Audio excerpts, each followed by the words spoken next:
J'ai 72 ans, et je n'aurais jamais pensé finir comme ça, dans une salle d'audience, face au seul fils que j'ai porté et mis au monde, l'écoutant exiger chaque centime de la fortune que mon mari Otis m'a laissé quand il a fermé les yeux pour la dernière fois il y a 6 mois. Mais ni lui, ni le juge, ni cette femme en tailleur gris ne savent la chose la plus importante. Même mon propre fils ne se doute pas que je m'apprête à dire 3 mots qui changeront tout. 3 mots qui feront pâlir le juge et laisseront Marcus sans voix. Si vous avez déjà été trahi par les vôtres, si quelqu'un que vous aimiez de tout votre cœur vous a un jour tourné le dos pour de l'argent, vous devez entendre ce qui s'est passé ensuite. Parce que cette histoire n'est pas seulement la mienne. Elle concerne toutes les mères qui ont été jugées, méprisées et oubliées par leurs propres enfants. Il y a 6 mois, ma vie était complètement différente. Otis était encore en vie, faible, fatigué, mais vivant, s'accrochant à chaque jour. Même si le cancer drainait lentement ses forces et malgré tout, nous étions heureux. 45 ans de mariage nous avaient appris que le véritable amour ne se mesure pas au nombre de bons jours que l'on a, mais à la manière dont on surmonte les mauvais, quand on n'est plus que tous les deux. Otis était un homme aux mains rudes et calleuses et au cœur très bon. Quand nous nous sommes mariés, il n'avait rien. Un vieux camion et un rêve fou de monter sa propre entreprise de transport. J'ai frotté les sols des autres à genoux pour l'aider à acheter de l'essence. Nous avons mangé des haricots et des saucisses bon marché pendant des mois juste pour mettre quelques dollars de côté. Mais nous l'avons fait, avec des sacrifices, des nuits blanches, de la sueur et des dos endoloris. Nous l'avons fait. Nous avons bâti quelque chose à partir de rien. L'entreprise a grandi. Un camion est devenu 2, puis 5, puis 20. Nous avons donné du travail à 50 familles. Nous avons acheté la maison où Marcus a grandi, où nous avons célébré chacun de ses anniversaires, chaque Noël, chaque moment important de notre vie. Marcus était notre fierté. Nous lui avons donné tout ce que nous n'avions jamais eu. Une bonne éducation, de bonnes écoles, des vêtements neufs, des voyages, des opportunités.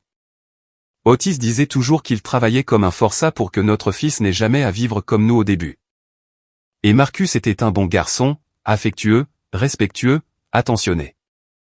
Il nous rendait visite chaque semaine, me serrait dans ses bras et disait « Maman, tu es la meilleure ». Otis et moi échangions ce regard que seuls les parents comprennent. Un regard qui disait silencieusement « Nous avons réussi. Nous avons élevé un homme bien. » Tout a changé il y a 3 ans. Marcus a rencontré Vanessa lors d'une conférence professionnelle. Elle était très chic, tirée à 4 épingles, dans un tailleur cher et des talons hauts. Elle dégageait un parfum lourd qui vous prenait au nez et semblait dire « Je ne suis pas de votre monde ». Dès le jour où il l'a amenée chez nous pour la première fois, j'ai senti que quelque chose n'allait pas. Je ne sais pas comment l'expliquer. Une mère voit simplement des choses que personne d'autre ne remarque. Elle a parcouru la maison du regard, non pas comme une invitée, mais comme un expert immobilier. Elle estimait le prix des meubles, des tableaux au mur, la qualité de nos fenêtres, l'électroménager. Elle me parlait poliment, mais dans cette politesse se cachait un mépris. Ses mots étaient doux, mais son ton était comme si elle avalait un citron. Mais Marcus était amoureux, ou croyait l'être. 6 mois plus tard, ils ont signé les papiers au tribunal. À la réception, Otis m'a serré la main et a murmuré « J'espère vraiment que nous nous trompons à son sujet. » J'ai hoché la tête, bien qu'à l'intérieur, je savais déjà. Nous ne nous trompions pas. Après le mariage, Marcus a commencé à venir de moins en moins. D'abord une fois toutes les 2 semaines, puis une fois par mois, et ensuite seulement pour les grandes fêtes. Il avait toujours des raisons. Le travail, la circulation, des choses à faire avec la famille de Vanessa. Quand il venait, Vanessa était avec lui. Son regard glissait toujours sur la maison, sur nos affaires, évaluant, calculant la valeur de chaque chose. Et je voyais ces calculs tourner constamment dans sa tête. Puis Otis est tombé malade. Le diagnostic a sonné comme une condamnation à mort. Cancer du pancréas, stade avancé. Les médecins ont été honnêtes. 6 mois, peut-être 1 an avec de la chance. J'ai appelé Marcus, sanglotant si fort que je pouvais à peine articuler les mots. J'avais besoin de mon fils. Son père avait besoin de son fils. Marcus est venu, mais Vanessa est restée assise dans la voiture. Elle ne supporte pas les hôpitaux, a-t-il lancé comme excuse, comme s'il parlait d'un courant d'air et non d'un homme qui se mourait. Je suis restée silencieuse, mais Otis m'a regardé avec ses yeux fatigués. En eux demeurait cette même clarté avec laquelle il avait toujours vu à travers les gens. Il n'y avait rien à dire. Nous avions tout compris. Pendant les derniers mois, je me suis occupé d'Otis avec tout ce qu'il me restait de force. Je lui donnais ses médicaments, le lavais quand il ne pouvait plus se tenir debout, lui lisais ses livres préférés, restais assise près de lui la nuit quand il était tordu de douleur. Je lui tenais la main comme il avait autrefois tenu la mienne dans la salle d'accouchement après la naissance de Marcus. Marcus rendait visite, mais rarement. Toujours avec Vanessa, toujours pressé, regardant sa montre, disant qu'il ne pouvait pas rester longtemps. Les affaires. Vanessa l'attendait toujours quelque part dans la voiture, au café d'une amie. La mort de son père se déroulait quelque part en train, je dois passer, et nous sommes en retard. 2 semaines avant sa mort, Otis m'a appelé dans sa chambre et m'a demandé, à peine audiblement, s'il te plaît, appelle Lydia Banks pour qu'elle vienne à la maison d'urgence. Lydia Banks était notre avocate de longue date et une amie de la famille, une femme plus âgée, intelligente, calme, le genre de personne dont la simple présence vous donne le sentiment que les choses peuvent encore être arrangées. Elle et Otis se sont enfermés dans son bureau pendant environ 2 heures. J'étais assise dans le couloir sur une chaise près de la porte, écoutant les murmures étouffés, mais je ne pouvais rien distinguer. Quand Lydia est sortie, ses yeux étaient humides. Elle m'a serré fort dans ses bras et m'a dit doucement, « Eleanor, ton mari est un homme très sage. Fais-lui confiance, même quand il ne sera plus là. » Je n'ai pas compris ce qu'elle voulait dire, mais j'ai hoché la tête. Honnêtement, à ce moment-là, je ne comprenais pas grand-chose. Le monde s'était réduit à des pilules à heure fixe, des températures, des tests et sa respiration la nuit.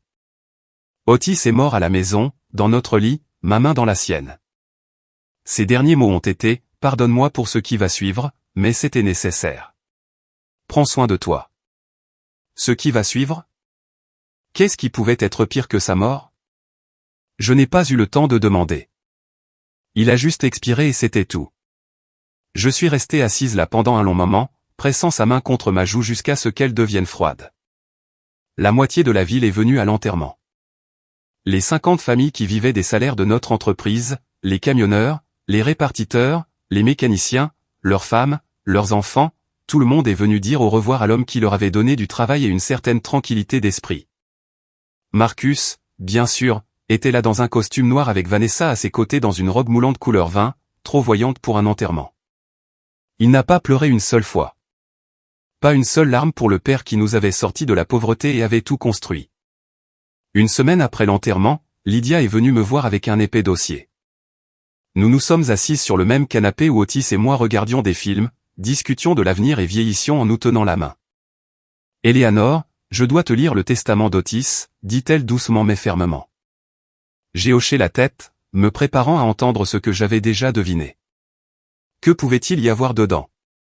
La maison, l'entreprise, les comptes, tout pour moi et ensuite, après ma mort, à Marcus. C'était logique. Mais il y avait autre chose. Quelque chose qu'Otis avait ajouté de sa propre main sur les dernières pages du testament. Lydia a lu lentement, comme si chaque mot était une lourde brique. Tous mes biens, ma part dans l'entreprise, l'immobilier et les comptes en banque doivent être transférés dans une fiducie entre vivre sous la gestion de ma femme, Eleanor Van, jusqu'au moment qu'elle jugera approprié. Mon fils, Marcus Otis Van, ne recevra sa part de l'héritage que lorsqu'il fera preuve du caractère, de l'honnêteté et du respect que j'ai essayé de lui enseigner toute sa vie. Je suis resté figé. Comment suis-je censé comprendre ça? Ai-je à peine réussi à dire. Lydia m'a regardé droit dans les yeux.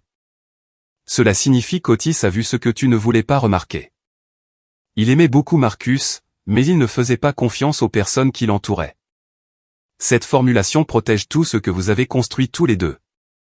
Et il y avait autre chose, une clause spéciale qu'elle ne m'a pas lue à haute voix à ce moment-là. Il y a une autre partie, dit-elle simplement. Mais il est trop tôt pour ça. Otis l'a écrite de manière très stricte au cas où Marcus irait trop loin. Espérons que nous n'en arriverons pas là. Je n'ai pas demandé. Je ne voulais pas y croire. Quand Marcus est venu pour la lecture officielle du testament 3 jours plus tard, il n'a entendu que le fait que je contrôlais tout et qu'il aurait ça par le moment venu. J'ai vu son visage se crisper, j'ai vu Vanessa serrer les lèvres jusqu'à ce qu'elles deviennent blanches. Mais à ce moment-là, ils sont restés silencieux. Pendant un certain temps, j'ai essayé de continuer à vivre. La maison sans Otis semblait vide, résonnante. Chaque coin me rappelait lui. Sa tasse préférée était toujours dans la cuisine. Juste là où il l'avait laissée ce dernier matin où il pouvait encore marcher. Sa chemise était suspendue dans le placard. Je ne pouvais pas me résoudre à la ranger.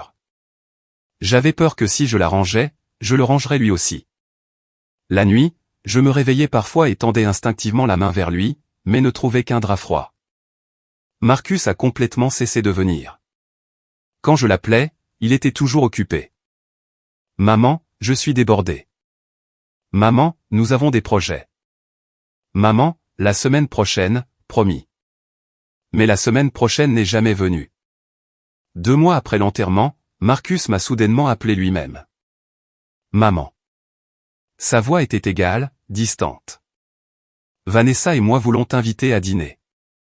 Nous devons discuter de certaines choses. Tout en moi a tremblé. J'ai décidé que peut-être mon fils voulait enfin arranger notre relation, que la mort de son père l'avait forcé à réfléchir. J'ai préparé sa tarte aux pommes préférée, la même que je lui faisais depuis son enfance. J'ai conduit jusqu'à chez eux avec cette tarte dans les mains, comme un petit espoir que nous pouvions encore être une famille. Vanessa a ouvert la porte, elle n'a pas souri. Entre, dit-elle sèchement en s'écartant. Leur appartement ressemblait à une photo de magazine. Des meubles modernes et chers. Tout en blanc, gris et noir, brillant, froid. Pas une seule photo de famille au mur. Ce n'était pas ainsi que j'imaginais la maison de mon fils. Marcus était assis dans le salon avec un verre de vin. Salut, maman. Il ne s'est même pas levé, ne m'a pas serré dans ses bras. J'ai posé la tarte sur la table basse.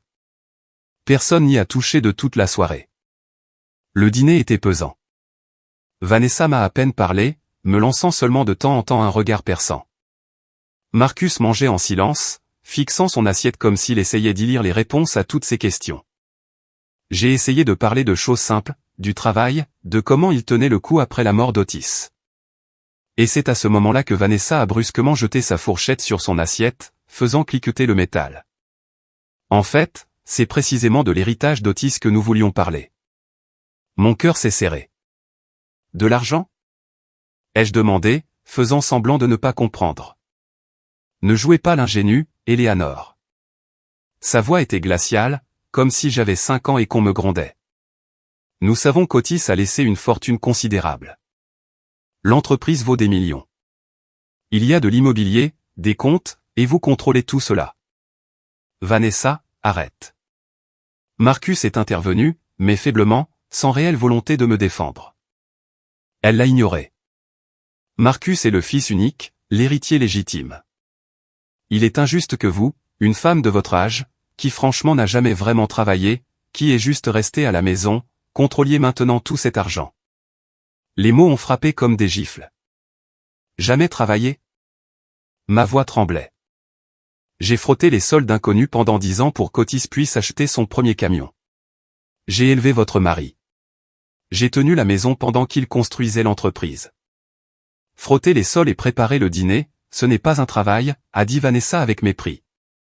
N'importe quelle femme peut faire ça. Otis a tout construit avec son intelligence et son travail, pas vous. Et maintenant, vous, une vieille femme qui ne sait probablement même pas utiliser un ordinateur correctement, allez dilapider ce qu'il a créé. J'ai regardé Marcus, attendant qu'il dise à sa femme qu'elle dépassait les bornes, qu'elle ne pouvait pas me parler comme ça, que j'étais sa mère après tout. Mais mon fils a regardé son verre de vin, le faisant lentement tourner entre ses doigts, et est resté silencieux. Marcus, ma voix s'est brisée. Penses-tu cela aussi ? Il a finalement levé les yeux vers moi, et j'ai vu quelque chose en eux qui n'avait jamais été là auparavant. Ce n'était pas de la haine. Pire, c'était de l'indifférence, comme si je n'étais qu'un obstacle dans ses plans, un détail gênant à supprimer. Maman, sois raisonnable, dit-il avec lassitude. Tu n'as pas besoin de ce genre d'argent. Tu es seul dans une immense maison. Tu n'as pas de grosses dépenses. Pourquoi as-tu besoin de millions ? J'ai des plans, des projets, des idées sur la façon de faire croître l'entreprise. Je peux multiplier ce que papa a fait. Ton père a laissé des instructions très claires. J'ai senti les larmes monter, mais je les ai retenus par obstination. Je ne voulais pas pleurer devant eux. Ils savaient ce qu'ils faisaient. Vanessa a ricané méchamment. Bien sûr, ils savaient. Ils comprenaient parfaitement que vous pouviez le manipuler quand il était sous médicaments et ne savaient pas ce qu'il signait. Vous l'avez convaincu de tout vous léguer. Je me suis levé si brusquement. La chaise a failli basculer. Je ne vais pas écouter ça. Otis savait très bien ce qu'il faisait jusqu'au dernier jour, et il a écrit tout cela pour protéger son entreprise. Protéger de qui? A hurlé Vanessa, se levant également de table, se détournant de son propre mari. Vous êtes une femme égoïste et manipulatrice, Eleanor, une sangsue qui a vécu au crochet de son mari toute sa vie et qui essaie maintenant de s'emparer de tout ce qu'il a gagné. J'ai quitté leur appartement le cœur brisé en 1000 morceaux. Je n'ai même pas pris ma tarte. Elle est restée là, intacte, comme un symbole qu'il n'avait plus besoin de rien de moi, sauf de l'argent. J'ai conduit jusqu'à la maison en sanglotant si fort que je pouvais à peine voir la route. Les mots de Vanessa résonnaient dans ma tête. Sangsue, manipulatrice, vieille femme qui va tout gaspiller. Mais le pire, ce n'était même pas ça. Le pire, c'était que Marcus ne m'avait pas défendu une seule fois ce soir-là. Mon propre fils m'a laissé être humilié dans sa maison et n'a rien dit. Cette nuit-là, je n'ai pas dormi. Je suis resté assise sur le lit où j'avais dormi à côté d'Otis pendant 45 ans, regardant sa photo sur la table de chevet. Pourquoi as-tu fait ça? Ai-je murmuré à son sourire sur la photo. Pourquoi as-tu mis ces conditions dans le testament? Tu savais à quoi cela mènerait. Mais les photos ne répondent pas. Les morts gardent leurs secrets pour eux. Les semaines suivantes furent un enfer silencieux. Marcus n'a appelé qu'une seule fois pour s'excuser du comportement de Vanessa. Du moins, c'est comme ça qu'il l'a appelé, mais ses mots sonnaient faux. Répétez. Maman, elle s'est emportée, a-t-il dit. Elle ne voulait pas dire ça, mais tu dois comprendre notre position aussi. Nous avons besoin de cet argent. Nous avons des plans, des investissements. Tu ne peux pas être si égoïste et t'accrocher à tout juste parce que papa l'a mis à ton nom. Papa l'a mis à mon nom pour une raison, ai-je répondu, sentant quelque chose de dur et de pied remonter en moi à la place de la douleur. Et le moment venu, tu auras ta part. Mais pas comme ça. Marcus a soupiré lourdement. Et quand ce moment viendra-t-il? Quand tu auras 90 ans. Quand je serai trop vieux pour en faire quoi que ce soit. Ce n'est pas juste, maman. Il a raccroché sans même dire au revoir. Je suis restée assise avec le téléphone à la main pendant un long moment, écoutant la tonalité, comme si c'était l'écho de mon cœur qui se brisait. Je ne savais pas alors que les vrais coups du destin étaient encore à venir et que, cachés dans les papiers laissés par Otis, se trouvait une vérité après laquelle il n'y aurait plus de retour en arrière. J'ai essayé de me distraire. J'ai réalisé que si je m'effondrais maintenant, l'entreprise pour laquelle Otis vivait s'effondrerait aussi. J'ai commencé à aller plus souvent au bureau, à me plonger dans la paperasse, les contrats, les choses qu'il gérait habituellement. Lydia Banks ne me quittait guère. Elle s'asseyait à côté, expliquant patiemment les chiffres et les rapports, me montrant quels paiements étaient lesquels, quel contrat était responsable de quoi. Et plus nous creusions, plus cela devenait clair. Otis avait tout fait si proprement qu'on aurait pu le mettre dans un manuel. Chaque document à sa place, chaque contrat avec une explication, chaque papier signé et daté. L'entreprise tenait bon comme une maison avec de bonnes fondations. Mais en même temps que ce calme, nous sommes tombés sur quelque chose qui m'a glacé le sang. Dans un des dossiers, j'ai vu des transferts étranges. Des sommes de $50 000, $80 000, et dans la ligne de mémo, de l'écriture soignée d'Otis, prêt personnel pour Marcus, confidentiel. Il y avait plusieurs de ces paiements au cours des 2 dernières années. Qu'est-ce que c'est? Ma voix m'a trahi et s'est brisée. Lydia a soupiré lourdement. C'est ce qu'Otis n'a pas eu le temps de te dire. Il remboursait régulièrement les dettes de Marcus. Il disait que c'était temporaire, que son fils reviendrait à la raison. Pourquoi ne m'a-t-il rien dit? Je tenais les bordereaux de paiement, mes mains tremblaient. Parce qu'il te connaissait, Eleanor, a-t-elle répondu calmement. Il savait que pour ton fils, tu serais prête à tout vendre, à hypothéquer la maison, à donner l'entreprise juste pour le tirer d'affaire. Otis a essayé de te protéger de la vérité tout comme il a protégé l'entreprise. C'est pourquoi il a rédigé le testament avec ses conditions. Il a vu ce que tu ne voulais pas voir. Cette nuit-là, je ne suis pas rentré tout de suite.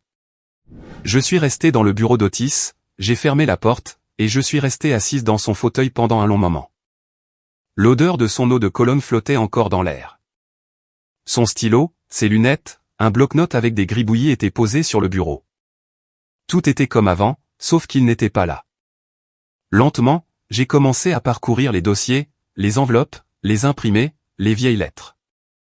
J'ai vérifié son ordinateur, regardé les emails, les notes, les fichiers qu'il gardait dans un dossier séparé. Quelque part entre les papiers professionnels, j'ai trouvé une enveloppe blanche unie avec mon nom dessus. De son écriture, bien que les lettres fussent tremblantes.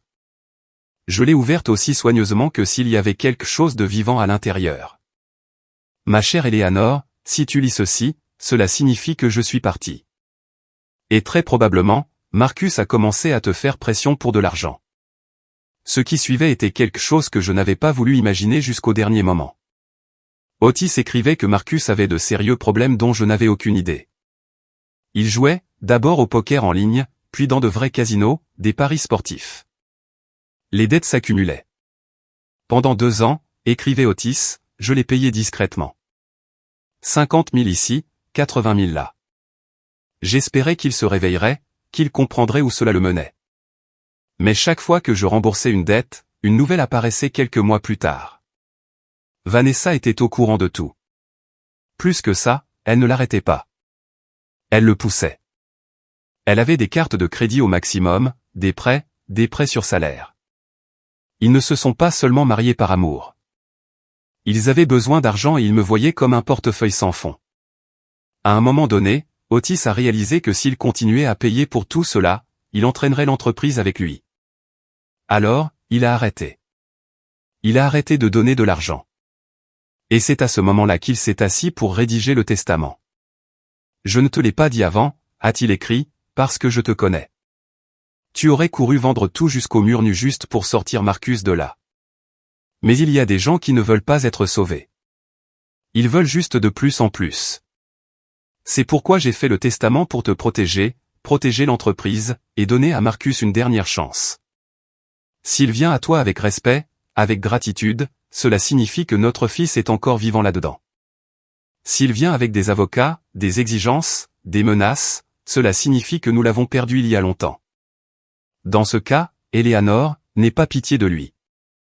Active la clause spéciale. Lydia sait tout. Protège ce que nous avons construit. Protège les gens qui dépendent de nous. Et surtout, prends soin de toi. J'ai pleuré comme je n'avais même pas pleuré le jour de l'enterrement. J'ai pressé cette lettre contre ma poitrine comme j'avais autrefois pressé le bébé Marcus contre moi. Il s'est avéré qu'Otis voyait tout beaucoup plus clairement que moi. J'étais la mère qui croyait jusqu'à la fin que mon garçon n'était pas comme ça. Il était l'homme qui comprenait déjà à quel point le gouffre était devenu profond. Maintenant, je n'avais pas seulement du chagrin, mais une pierre invisible sur le cœur. Qui devais-je écouter? Mon mari qui avait tout prévu ou mon fils que j'aimais quoi qu'il ait fait? 3 mois se sont écoulés après l'enterrement. Je vivais toujours comme dans un rêve. La maison sans Otis. L'entreprise qui continuait de tourner grâce à mon obstination et à l'aide de Lydia. La lettre que je relisais nuit après nuit. Et puis, un jour ordinaire, un coursier a sonné à la porte et m'a remis une enveloppe jaune. J'ai signé, fermé la porte, et j'ai déchiré l'enveloppe là, dans le couloir. C'était une assignation à comparaître. Marcus m'avait intenté un procès. Il ne demandait pas une partie, ne parlait pas d'une part, ne proposait pas de régler à l'amiable.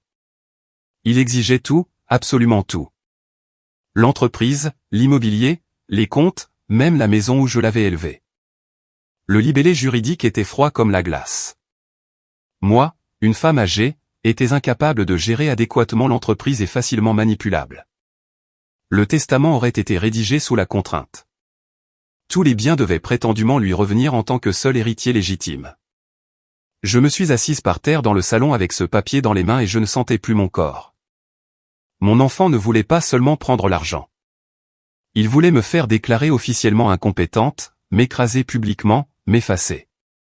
J'ai immédiatement appelé Lydia.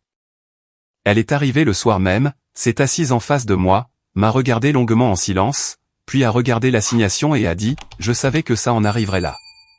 Otis nous avait prévenus. C'est exactement pour cela que nous avons rédigé le testament de cette manière. Tu te souviens que je t'ai parlé de la clause spéciale ?» J'ai hoché la tête. À l'époque, j'avais balayé ça d'un revers de la main. Je n'aurais pas dû. Il est temps que tu la vois. Elle a sorti un autre dossier de sa mallette. Otis a écrit ça lui-même, et c'est très dur. Elle a déplié le document, a trouvé l'endroit, et a lu à haute voix. Si mon fils Marcus Otis Van engage des litiges juridiques avec ma femme, lui intente un procès, tente de la faire déclarer incapable, ou de toute autre manière tente d'utiliser la loi pour la priver de l'héritage, il perd automatiquement et irrévocablement tout droit à ma succession. Dans tous ces cas, tous les biens restent entièrement à la disposition de ma femme, Eleanor Van, et elle a le droit d'en disposer comme elle le juge nécessaire, de vendre, de donner, ou de distribuer autrement pour préserver l'œuvre de notre vie. Le silence a pesé dans la pièce après ces mots. J'entendais seulement le tic-tac de l'horloge sur le mur. Alors, ai-je à peine réussi à articuler. Si je vais au tribunal, Marcus perd tout immédiatement. Exactement, a répondu Lydia calmement. Otis comprenait que si son fils décidait de traîner sa mère au tribunal en essayant de la déclarer folle, cela signifiait que le Marcus que tu as élevé avait disparu. C'est son test et sa protection pour toi. Je me suis dirigé vers la fenêtre et j'ai regardé notre vieux jardin. Les roses qu'Otis avait l'habitude de tailler lui-même chaque printemps poussaient maintenant à l'état sauvage et en désordre. Tout semblait se défaire sans ses mains. Et si je n'y vais pas, ai-je demandé sans me retourner. Si je dis que je suis d'accord et que je signe simplement tout au nom de Marcus, alors tu trahis sa dernière volonté, a dit Lydia durement. Et tu permets à Marcus et Vanessa de détruire en quelques mois ce que toi et ton mari avez construit pendant des décennies. Elle a posé une autre pile de papier sur la table. J'ai vérifié quelques trucs. Je sais maintenant pourquoi ils ont si désespérément besoin d'argent. Marcus a des dettes de jeu d'environ 250 000 $. Vanessa a 150 000 $ supplémentaires en carte de crédit et en prêt. Un total de plus de 400 000 $. Si tu leur donnes l'entreprise, ils commenceront à la vendre morceau par morceau pour combler ces trous. 50 familles qui vivent maintenant des salaires de votre entreprise se retrouveront sans rien. Es-tu prête à jouer la vie de tous ces gens pour ton fils et sa femme? Cette pensée a frappé plus fort que n'importe quel chiffre. Il ne s'agissait plus seulement d'une mère et de son fils. Il s'agissait de dizaines d'enfants qui mangeaient grâce à notre argent, de gens qui avaient travaillé honnêtement avec nous pendant des années. Je ne sais pas, je me suis affalé sur une chaise. Ai-je seulement le droit de choisir entre mon fils et eux? Lydia a répondu doucement mais fermement. Ce n'est plus un choix entre des personnes depuis longtemps. C'est un choix entre ta culpabilité et le bon sens. Et puis elle a sorti un simple dossier en carton de son sac. Pendant que tu réfléchissais, j'ai engagé un détective privé. Ce qu'il a déterré sur Vanessa est, pour le dire gentiment, désagréable. Voici le rapport. Lis-le quand tu auras la force. Ça explique beaucoup de choses. Après son départ, je suis resté seul avec ce dossier sur la table. Je suis resté assise jusqu'à la tombée de la nuit, fixant simplement le carton brun, sans y toucher. Une partie de moi voulait le saisir et l'ouvrir immédiatement pour connaître toute la vérité, pour m'achever complètement. Une autre partie s'accrochait à un mince espoir. Peut-être que ce n'était pas si grave. Peut-être qu'on pouvait encore faire marche arrière. Peut-être que j'avais tort. J'ai juste passé mon doigt sur la couverture rugueuse et j'ai fermé les yeux parce que je savais que dès que j'ouvrirais ce dossier, mon ancienne vie disparaîtrait pour toujours. Il restait 2 semaines avant l'audience. Ce dossier était posé sur le bureau comme une mine sur laquelle j'avais peur de marcher. Le soir, j'ai finalement cédé, je me suis fait un thé fort, je me suis assise à la table de la cuisine et j'ai rapproché le dossier. Je suis resté encore 10 minutes à le regarder, comme si j'espérais qu'il disparaîtrait de lui-même. Puis j'ai soupiré et je l'ai ouvert. Ce que j'y ai lu m'a glacé le sang. Vanessa avait déjà été mariée 2 fois. D'abord à un homme d'affaires plus âgé, ensuite à un avocat prospère. Les 2 mariages se sont terminés de la même manière.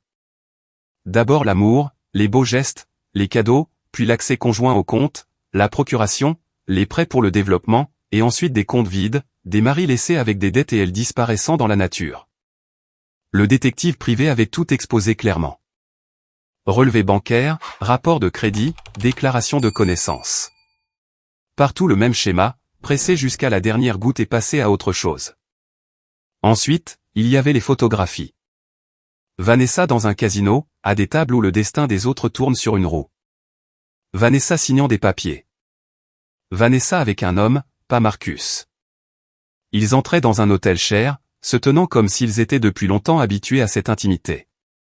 Les dates sur les photos étaient récentes. Tout cela s'est passé pendant les mois même où Otis se mourait. Pendant que mon mari mourait dans notre maison, elle emmenait un autre homme dans des hôtels et poussait simultanément Marcus à poursuivre sa propre mère en justice. J'ai fermé les yeux, pressant mes doigts sur mes tempes, non pas parce que, oh, comment a-t-elle pu, mais parce que mon esprit ne pouvait pas le traiter. Mon fils, mon Marcus, vit avec une personne qui le vole et le trompe et en même temps le mène par la main au tribunal contre moi. Une seule question me tourmentait. Dire à Marcus la vérité sur Vanessa ou laisser la vie lui apprendre cette leçon elle-même. Si Otis était en vie, il saurait immédiatement ce qui était juste. Mais maintenant, je devais décider seul. Ces 2 semaines avant le procès sont devenues une torture prolongée. Chaque fois que le téléphone sonnait, je sursautais et je me surprenais à espérer. Peut-être que c'est Marcus. Peut-être qu'il est revenu à la raison. Peut-être qu'il a réalisé qu'il était allé trop loin et qu'il veut tout annuler. Mais il n'a pas appelé. 3 fois, j'ai composé son numéro moi-même. Et 3 fois, j'ai raccroché au dernier moment. Qu'est-ce que je lui dirais? Ne poursuis pas ta mère. Ne déchire pas le testament de ton père. N'écoute pas ta femme. Tous les mots semblaient pathétiques et trop tardifs. La 4e fois, j'ai laissé l'appel aboutir. Allô, a répondu Vanessa. Que veux-tu, Eleanor? Sa voix était froide, piquante. Je dois parler à mon fils. J'ai essayé d'empêcher ma voix de trembler. Ton fils est occupé à se préparer pour le procès, a-t-elle dit calmement. Pour le procès où il récupérera enfin ce qui lui revient de droit. Vanessa, ne faisons pas ça. Je me suis surprise de la douceur de ma demande. Nous n'avons pas à en arriver là. On peut s'asseoir, parler comme des êtres humains, comme une famille. Elle a ri brièvement et méchamment. Une famille? Vous avez cessé d'être une famille le jour où vous avez décidé de vous approprier l'argent qui aurait dû revenir à Marcus. On se voit au tribunal, vieille dame, et prépare-toi à tout perdre. Elle a raccroché. Je suis resté avec le téléphone à la main pendant un moment, écoutant le silence de mort. À cette minute, les derniers lambeaux d'espoir se sont simplement effondrés. Il n'y avait pas de retour en arrière possible. Marcus avait fait son choix. Maintenant, je devais faire le mien. La nuit précédant l'audience, j'ai ressorti la lettre d'Otis, relisant chaque ligne pour la énième fois. Cette fois, je n'ai pas pleuré. Au lieu de cela, un calme étrange est apparu en moi, comme si le puzzle s'était enfin assemblé. Il avait tout prévu, tout écrit, tout confié à moi, et maintenant il ne restait plus qu'à exécuter sa volonté ou à la trahir. D'accord, ai-je dit à voix haute en regardant sa photo, puisque tu m'as confié cela, je ferai comme tu l'as demandé. Je sauverai ce que nous avons construit, toi et moi, et que Marcus réponde de ses décisions lui-même. Cette nuit-là, j'ai dormi plus ou moins profondément pour la première fois depuis des mois. Je me suis réveillé tôt, sans réveil. Je suis resté assise sur le bord du lit pendant un long moment, m'écoutant. Mon cœur battait régulièrement, mes mains tremblaient à peine. J'ai enfilé une robe claire avec un doux éclat nacré. Otis disait toujours que j'avais l'air digne et belle dedans. Je me suis maquillé avec soin, non pas pour cacher mon âge, mais pour montrer qu'une femme de plus de 70 ans peut avoir l'air soignée et confiante. Je me suis regardé dans le miroir. Le reflet montrait une femme qui avait vécu avec un homme pendant 45 ans, construit une entreprise avec lui à partir de rien, élevé un fils, survécu à la mort de son mari, et qui était toujours debout. Cette femme n'était ni faible, ni folle, ni incompétente. Et j'ai décidé que c'était exactement l'image de moi que je montrerai aujourd'hui. Lydia est venue me chercher tôt.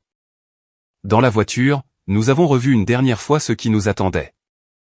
Marcus essaiera de te dépeindre comme vieille et inadéquate, a-t-elle dit calmement.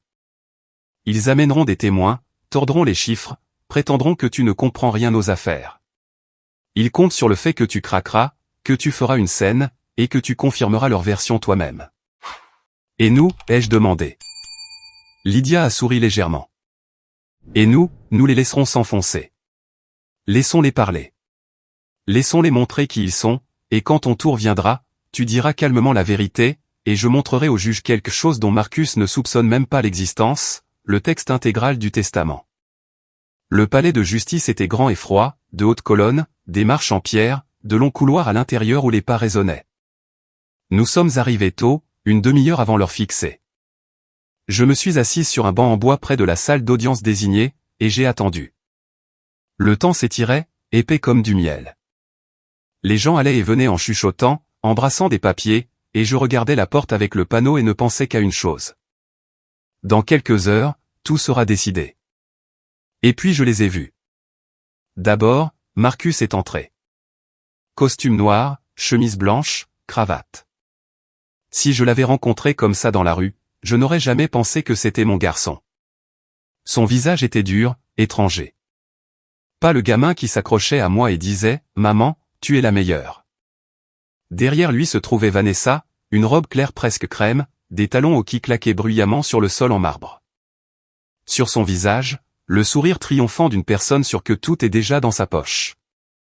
Ils sont passés devant moi comme si j'étais un meuble. Marcus n'a même pas tourné la tête, comme si la femme qui avait frotté les sols pour lui, tenu sa main dans l'enfance, et était restée à son chevet la nuit n'avait jamais existé.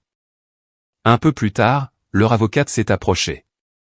Grande, sévère, dans un costume sombre avec une coupe courte et une lourde mallette en cuir à la main. Elle s'est présentée d'un ton professionnel. Maître Sterling, contentieux des successions. Elle m'a serré la main froidement, fermement, d'un air évaluateur. Son regard disait, « Vous êtes un obstacle. Je suis la personne qui lèvera cet obstacle. » J'ai senti mes paumes devenir froides, mais je ne l'ai pas montré. Lydia m'a touché la main discrètement, comme pour me rappeler, nous sommes prêtes. Nous avons bien réfléchi. Quelques minutes plus tard, l'huissier est sorti de la salle d'audience et a commandé d'une voix forte, tout le monde se lève. La cour entre en séance. La porte s'est ouverte, et dans notre vie est entré l'homme de la décision duquel tout dépendait maintenant. Le juge Harrison est entré sans se presser, l'air d'avoir tout vu dans sa vie. Un homme d'environ 60 ans, les cheveux gris bien coiffés, des lunettes à monture métallique, un visage fatigué, mais des yeux attentifs et vifs, comme un homme qui avait trop souvent vu des parents se battre pour de l'argent comme des étrangers. L'audience est ouverte. « Veuillez vous asseoir », a-t-il dit en s'installant à son banc et en arrangeant des papiers devant lui. Il a appelé le nom de l'affaire, mon nom, le nom d'Otis, le nom de Marcus. Ma poitrine s'est serrée. Quand j'ai entendu l'affaire Marcus Otis Van contre Eleanor Van, Maître Sterling s'est levé la première. Elle s'est avancée avec assurance au centre de la pièce, a légèrement hoché la tête en direction du juge, et a commencé à parler de cette voix calme habituellement utilisée pour expliquer l'évidence. « Votre honneur, vous avez devant vous un cas d'injustice flagrante », a-t-elle commencé. Mon client est le fils unique de l'entrepreneur décédé Otis Van. Dès son plus jeune âge, il a été aux côtés de ses parents, les aidant, les soutenant, leur rendant visite, participant à la vie de famille. Mais après la mort de son père, il s'est avéré que la quasi-totalité des biens, y compris une entreprise d'une valeur estimée à environ 10 millions de dollars, est enregistrée au nom de sa mère, une femme de 72 ans. N'ayant ni formation spécialisée ni expérience dans la gestion d'une grande entreprise. J'ai dégluti. Elle parlait avec assurance, magnifiquement, comme si elle lisait un texte répété devant un miroir. « Votre honneur, » a poursuivi Sterling, « nous ne contestons pas les droits d'Eleanor Van en tant que veuve, mais nous sommes obligés d'attirer votre attention sur le fait que depuis la mort d'Otis Van, des décisions ont été prises par elle qui représentent une menace directe tant pour les biens de la succession que pour les 50 familles des employés de l'entreprise. Elle refuse d'examiner des offres rentables de vente de partie des actifs, s'accroche à des biens immobiliers illiquides et ne consulte pas son fils, qui a été impliqué dans les affaires de son père pendant des années. J'ai failli ricaner. Quelles années impliquées? Il a à peine vu les comptes, mais je suis restée silencieuse. Lydia m'avait prévenu. Pendant qu'il parle, je suis de pierre. Et le plus alarmant, l'avocate a fait une pause pour les faits. Nous avons de sérieuses raisons de croire que la santé d'Eleanor Van, principalement sa santé mentale, ne lui permet plus de prendre des décisions judicieuses. Nous présenterons à la Cour des témoignages de personnes qui ont personnellement observé ses oublis, sa confusion avec les dates et ses accès de colère. Elle parlait et parlait, peignant un tableau. Le pauvre fils offensé, et la vieille femme confuse qui était sur le point de tout détruire. Quand elle a terminé l'ouverture, le juge a hoché la tête. Appelez vos témoins. D'abord, ils ont fait venir un homme en costume. Il s'est présenté comme un consultant financier qui avait travaillé avec Otis Vann pendant de nombreuses années. Je ne l'avais jamais vu de ma vie. Il a raconté calmement comment Otis se serait plaint de l'état de sa femme. Comment il aurait dit qu'elle commençait à tout oublier, à confondre les documents, à peine comprendre où était l'argent, comment il était très inquiet qu'après sa mort elle ne s'en sortirait pas et mènerait tout à la ruine. J'écoutais et ne pensais qu'à une chose. D'où sortait-il et combien l'avait-il payé? Dites-moi, a demandé Sterling. Monsieur Vann a-t-il discuté avec vous de la possibilité de transférer la gestion de l'entreprise à son fils? Oui, a répondu l'homme avec assurance. Il a dit plus d'une fois que Marcus était mieux préparé, qu'il avait une mentalité moderne, alors que sa femme comprenait à peine les affaires. J'ai serré le poing si fort que mes ongles se sont enfoncés dans mes paumes. Lydia s'est levée. Votre honneur, permission d'interroger le témoin. Le juge a hoché la tête. Votre nom, s'il vous plaît, a dit Lydia fermement. Au moins un contrat ou un document dans lequel vous êtes listé comme consultant pour Vann Logistique. Avez-vous un contrat de service, des factures pour le travail effectué, des paiements à votre nom, des papiers officiels confirmant que vous aviez une quelconque relation avec l'entreprise de ma cliente? L'homme a hésité une seconde. Je travaillais comme consultant indépendant par le biais de connaissances. Nous, votre honneur, a interrompu Lydia, n'avons pas un seul document confirmant ces paroles, ni en comptabilité, ni dans la correspondance, ni dans les paiements. Cette personne n'apparaît nulle part. Le juge a regardé Sterling d'un air interrogateur. Avez-vous une quelconque confirmation que ce témoin a réellement traité avec le défunt monsieur Vann? Votre honneur, l'avocate a légèrement haussé les épaules. Il s'agissait de consultations privées. Tous ces services ne sont pas formellement documentés. Le juge a froncé les sourcils. Très bien, je pèserai ce témoignage en conjonction avec les autres. Continuez. Le consultant a menti encore un peu sur les pertes de mémoire et les plaintes de mon mari à mon sujet, et dans ma tête, tout sonnait. Menteur. Menteur. Menteur. Après lui, ils ont fait venir quelques autres témoins. Une vague connaissance de Vanessa a raconté comment je me serais comporté de manière agressive. Un collègue de Marcus s'est plaint que je me perdais dans les conversations, que je ne me souvenais pas de ce qu'on m'avait dit. Je n'essayais même plus de saisir les détails. Toutes les histoires étaient des copies conformes. Je suis folle. Marcus est une pauvre victime. Et puis ce fut le tour de mon fils. Quand son nom a été annoncé, tout en moi s'est effondré. Marcus s'est levé, s'est avancé vers la barre d'un pas égal, a levé la main, a répété le serment. Il s'est assis et pour la première fois de toute la matinée, il m'a regardé droit dans les yeux. Dans ses yeux, il n'y avait ni regret, ni douleur. Il y avait un ressentiment sombre et tendu. Marcus, commença doucement Sterling. Racontez à la cour votre relation avec votre mère. Il a soupiré lourdement comme s'il allait lui être très difficile de dire la vérité maintenant. Maman a toujours été contrôlante. A-t-il dit. Depuis l'enfance, tout devait se faire selon ses règles. Papa était constamment au travail. Elle gérait complètement la maison. J'ai souvent dû me battre avec elle pour défendre mon droit de choisir. J'ai failli étouffer. Me battre? Je me suis adapté à lui toute ma vie juste pour qu'il ait une vie meilleure que nous dans notre jeunesse. Qu'est-ce qui a changé quand votre père est tombé malade, a demandé Sterling. Elle ne laissait personne s'approcher de lui, a dit Marcus sans ciller. Elle ne nous laissait pas être seuls avec lui. Elle contrôlait constamment qui lui parlait et de quoi. Maintenant je comprends, elle préparait simplement le terrain pour réécrire le testament en sa faveur. Ce n'est pas vrai, m'a échappé. J'ai bondi, la chaise s'est envolée en arrière avec un fracas. Mes tempes battaient si fort que j'ai à peine entendu ma propre voix. Le juge a frappé sèchement avec son marteau. Silence dans la salle, Madame Vann, une autre explosion comme celle-là et je demanderai à l'huissier de vous faire sortir. Vous pourrez parler quand votre tour viendra. Asseyez-vous. Lydia a rapidement ramassé ma chaise, m'a tiré en arrière par la main et a murmuré, c'est exactement ce qu'ils attendent. Ne leur donnez pas l'image d'une vieille femme hystérique. Je me suis assise, j'ai dégluti, me forçant à respirer régulièrement. Marcus a continué sans même jeter un regard dans ma direction. Après la mort de papa, maman s'est complètement renfermée. Elle a cessé de répondre aux appels, a refusé de me rencontrer, a refusé de régler les affaires de l'entreprise.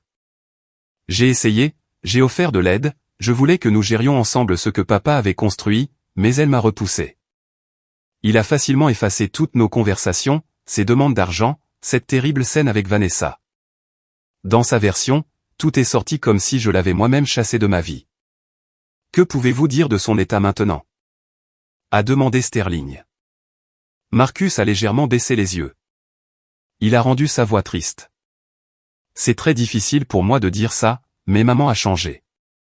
Elle oublie des choses importantes, confond les chiffres, les dates. Parfois, elle ne se souvient pas que nous avons déjà parlé de quelque chose. Elle se plaint de ses pilules, mais ensuite ne se souvient pas si elle les a prises. Je ne veux pas lui faire de mal, mais j'ai vraiment peur qu'elle ne détruise tout. À ces mots, quelque chose s'est cassé en moi. Menteur. Mon esprit a hurlé. Comment n'as-tu pas honte, Marcus? Comment ta langue ose-t-elle dire de telles choses sur ta mère? Le juge a de nouveau frappé avec son marteau. Je vous préviens pour la dernière fois. Un autre cri et vous serez expulsé. Calmez-vous. Lydia m'a serré la main fermement. Silence. Il est en train de creuser sa propre tombe. N'intervenez pas. Je me suis mordu la lèvre jusqu'au sang. Marcus m'a regardé et j'ai vu une expression étrange dans ses yeux, un mélange de satisfaction et de pitié. Comme s'il pensait, tu vois, regarde comme elle est instable. Sterling en a immédiatement profité. Votre honneur, s'est-elle tournée vers le juge. Comme vous avez pu le constater vous-même, l'état émotionnel d'Eleanor Van est extrêmement instable. Si elle ne peut pas se contrôler, même dans une salle d'audience, imaginez comment elle se comporte dans des situations professionnelles stressantes. Le juge n'a pas répondu, il a seulement pris une note sur une feuille. Ensuite, ils ont appelé Vanessa. Elle s'est avancée vers la barre comme une actrice sur une scène, s'est assise, a croisé les mains, a regardé le juge avec de grands yeux. Dites-nous, quelle est votre relation avec votre belle-mère? A demandé Sterling. Je voulais vraiment qu'elle soit chaleureuse, a soupiré Vanessa. Quand Marcus et moi nous sommes rencontrés, j'ai essayé de m'intégrer, je l'ai invitée, je l'ai appelée, j'ai offert de l'aide. Mais dès le premier jour, elle m'a traité froidement. J'ai senti qu'elle ne m'acceptait pas, qu'elle était jalouse de son fils. J'ai failli rire de l'absurdité de cette performance. Appelée et invitée. C'est moi qui essayais de la comprendre, pas l'inverse. Qu'est-ce qui a changé après la mort de votre beau-père? A poursuivi l'avocate. C'est devenu encore pire. La voix de Vanessa a tremblé juste assez pour paraître sincère. Eleanor a commencé à avoir des ennemis en tout le monde. Elle nous a accusés de vouloir prendre son argent. Une fois, quand nous sommes venus parler d'affaires, elle a crié, menacé d'appeler la police si nous ne quittions pas sa propriété. Cela s'est produit. Mais elle a soigneusement omis de dire qu'ils étaient arrivés avec un notaire et des papiers préparés où je devais signer une procuration pour leur contrôle total de mes comptes et de mes biens. Est-ce que cela vous effraie? A précisé Sterling. Énormément, a répondu rapidement Vanessa. J'ai vu comment Otis a tout construit, comment il chérissait son entreprise. Et maintenant, tout est entre les mains d'une personne qui ne comprend pas comment fonctionnent les affaires, n'écoute pas les conseils, vit dans le passé, et par entêtement s'accroche à tout juste pour ne pas donner à son fils ce qui lui revient de droit. Le juge la regardait attentivement, écrivant occasionnellement quelque chose. J'essayais de comprendre d'après son expression s'il croyait tout cela ou non, mais il était de marbre. Quand elle a terminé, elle est retournée à sa place à côté de Marcus. Il lui a pris la main. Elle l'a regardé tristement. Leur petite pièce sur le pauvre fils et la bonne épouse souffrante a été jouée de A à Z. Maître Sterling s'est de nouveau avancé, résumant le tout.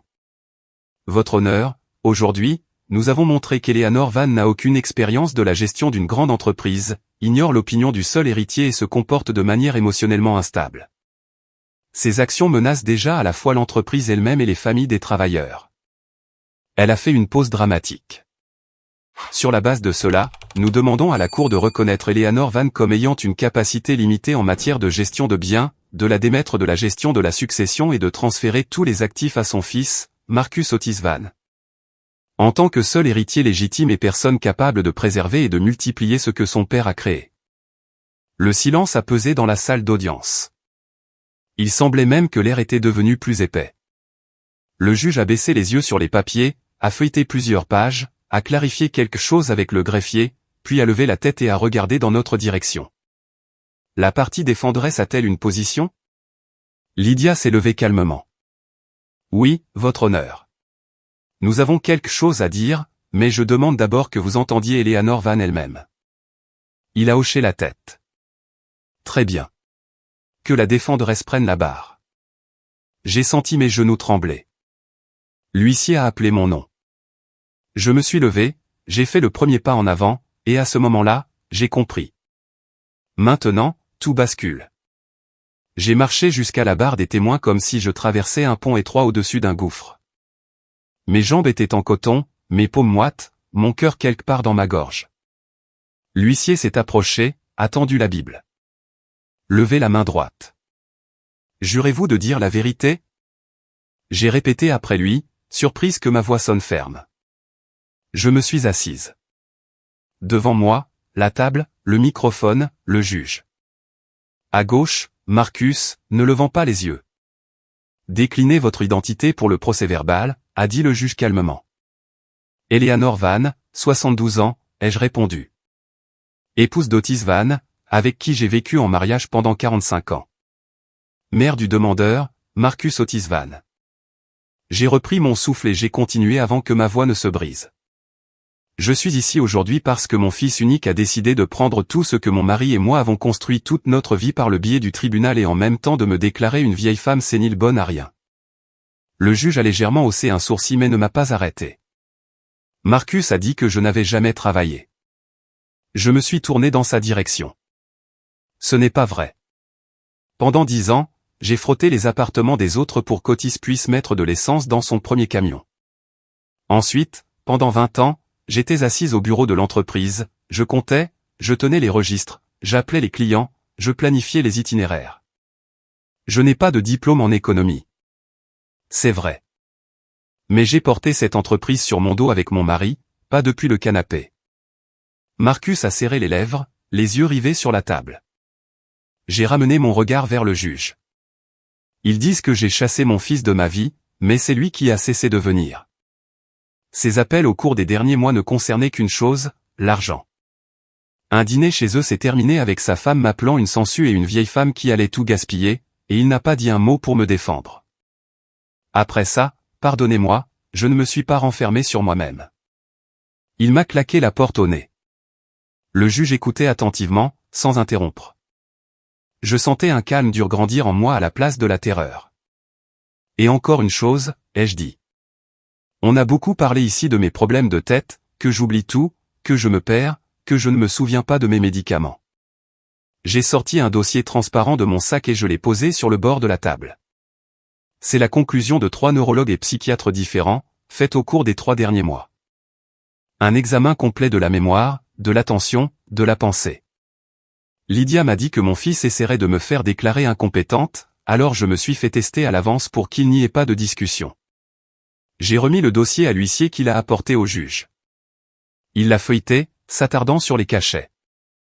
Il est indiqué ici qu'aucun signe de démence, de trouble psychiatrique ou de déclin cognitif n'a été trouvé. A-t-il noté à voix haute. Les tests sont normaux. Vous avez décidé de subir un examen vous-même? Oui, j'ai hoché la tête. Parce que je connais mon fils et les gens qui l'entourent. Ils allaient dire que je ne comprends rien. Eh bien, les spécialistes disent le contraire. Sterling a fait la grimace comme si elle avait mordu un citron, mais est restée silencieuse. Lydia s'est levée. Votre honneur, permettez-moi de compléter. Nous soumettons également les états financiers de Van Logistique pour les 6 derniers mois, c'est-à-dire pour la période où Eleanor Van a géré seule l'entreprise. Elle s'est dirigée vers le banc du juge et a déposé une autre pile de documents. Pendant ce temps, le bénéfice de l'entreprise a augmenté de 22%. A-t-elle déclaré calmement. 3 contrats majeurs à long terme ont été signés. Il n'y a pas de paiement en retard. Les créances sont minimes. Pas de nouveaux prêts. Les salaires des chauffeurs et des répartiteurs ont été augmentés. Le package d'avantages sociaux a été élargi. Pour une personne qui, selon la version du demandeur, ne comprend rien aux affaires et détruit tout, les chiffres sont, pour le dire gentiment, inhabituels. Le juge a commencé à regarder les rapports de plus près, ajustant même ses lunettes. Les chiffres ne sont en effet pas mauvais, a-t-il admis. Madame Van, avez-vous pris ces décisions vous-même? Pas seul, ai-je répondu honnêtement. Je ne prétends pas tout savoir. J'écoute ceux qui ont travaillé avec nous pendant longtemps, qui ont été aux côtés d'Otis, le chef comptable, le directeur de la flotte, les répartiteurs principaux. Ma tâche n'est pas de tout vendre et de diviser, mais de veiller à ce que 50 familles continuent de recevoir des salaires, et que l'entreprise que mon mari et moi avons bâtie à partir d'un seul camion ne s'effondre pas. Dans la salle, quelqu'un de nos employés venu me soutenir a reniflé à peine audiblement. Je l'ai entendu et j'ai serré encore plus fort la rampe de la barre des témoins. Lydia s'est tournée vers le juge. Votre honneur, nous avons spécifiquement commencé par le côté humain parce que le demandeur et ses représentants vous ont brossé la caricature d'une vieille dame hystérique qui oublie tout et n'est pas consciente de ses actes. Les faits disent le contraire, et ce n'est que le début. Le juge a légèrement incliné la tête. Avez-vous autre chose qui pourrait affecter l'essence du litige? Oui, a-t-elle répondu. Cela concerne le testament d'Otis Van lui-même. Jusqu'à présent, Marcus n'était au courant que de sa partie abrégée lui immédiatement après les funérailles, mais il existe un texte complet du testament avec des conditions spéciales écrites de la propre main d'Otis Van et authentifiées par notaire.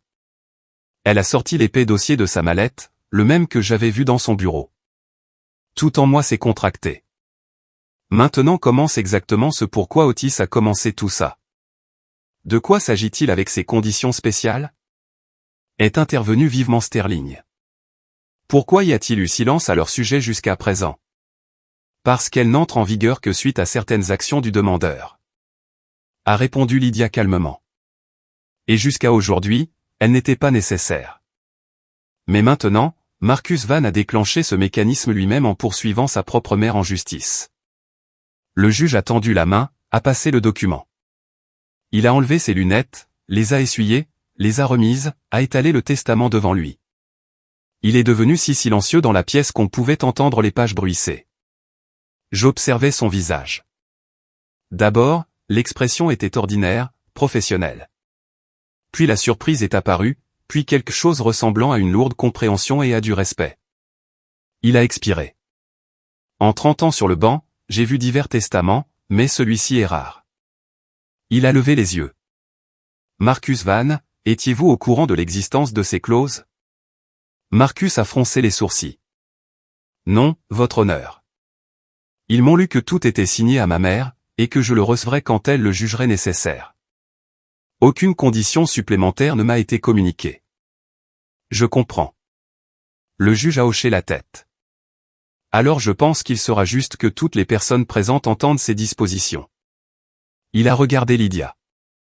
Où expliquerez-vous vous-même? Elle m'a jeté un coup d'œil. Je lui ai fait un signe de tête.